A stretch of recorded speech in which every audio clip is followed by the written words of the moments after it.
So, what is it that realtors can advise their clients? How can they fight against these collection companies? First of all, I'd like to say that the way that this can really change is for a grassroots movement of homeowners to get involved with your associations. Your association should be getting bids from 3 companies before undertaking any type of major contract. Whether it's for repairing the streets or hiring a collection company. Shop around.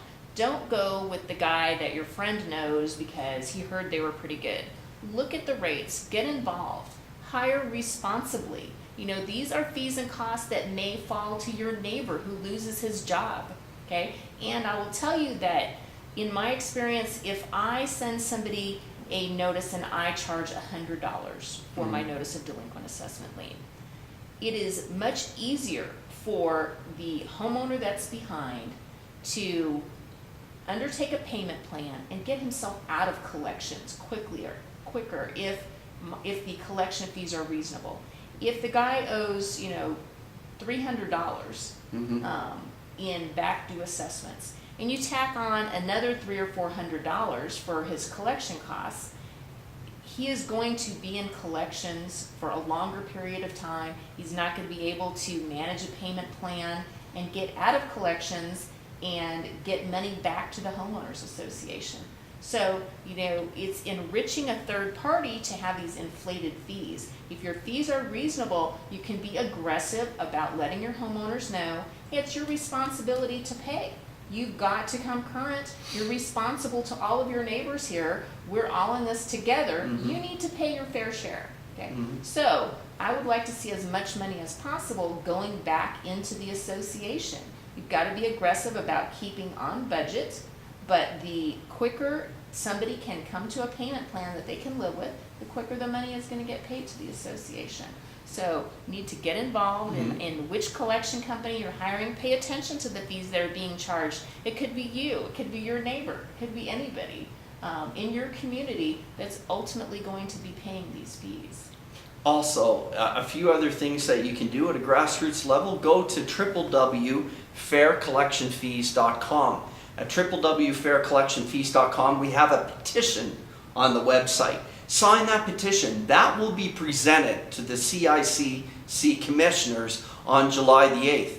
The other thing that we're going to do is recently I spoke at an event called InvestFest, and there is approximately 600 people in the crowd. I talked a little bit about the abuse in the collection industry and what was happening to homeowners in the state of Nevada, and then I asked who would like to see change in the state of Nevada and more regulation placed upon these collection companies. Now, Anita, I know you were in the crowd. What happened? 600 hands were in the room. How many hands in the room went up? Pretty much everyone that I saw. Well, 600, and then I got them to raise their other hand, so it's Yes. 1,200 hands. So this is the type of thing. And what I intend to do is bring that video to the meeting on July the 8th and show the commissioners. Show the commissioners that if you want to represent the interest of the people in the state of Nevada, then you listen to the interest of the people of the state of Nevada. The other thing that you can do is this video today, send it to all your friends. Send it to all of your associates, everyone that you know in the real estate industry. So we just don't have 100 people at that July 8th meeting. We have several hundred people there.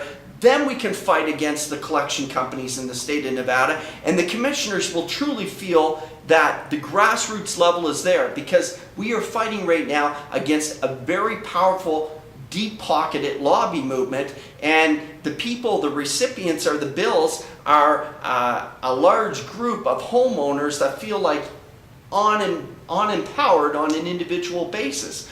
But collectively, we can be empowered. This is how we use technology to our advantage. When you see this on YouTube, this video, make sure that you watch it and you send it out to as many other people as you possibly can, because that's how we're going to make change for the better. Now, I do want to tell our viewers today about a few other things. On July 15th, the Las Vegas Real Estate Investment Club is going to hold its inaugural meeting. It'll be myself and Richard Lee will also be a speaker at the meeting, and Kevin Kelly, a well-known broker, And we're going to talk about what's going on with the economy, what's happening in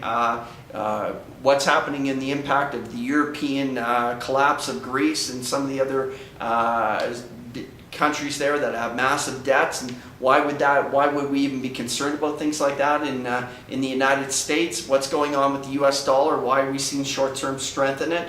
And oil prices, and we'll talk about BP and how that impacts everyone's life and why we have to be concerned. What about the mark-to-market rules here in the banks? Are there financial statements? Should we be concerned about the banking industry? Is Obama actually going to issue another stimulus package because it's actually showing that we're not creating any more jobs in the United States? So has this only been a partial recovery based totally on the stimulus package that's been pumped into the economy? So these are some of the items we're going to discuss. Then myself and Richard and Kevin are going to discuss the local real estate and market here in Las Vegas. So come out to that meeting July 15th.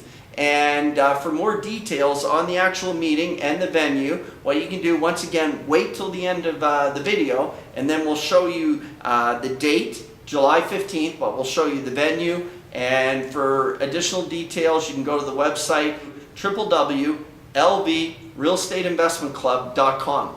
I consider Anita extremely brave. Imagine, viewers, imagine someone from the industry coming out and stating that the industry has to change.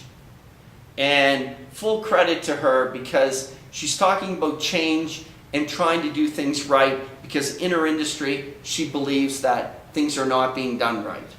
And there will be a lot of pressure put upon her for having the bravery to come out and have this interview with me, because people from the industry will be very upset and very angry.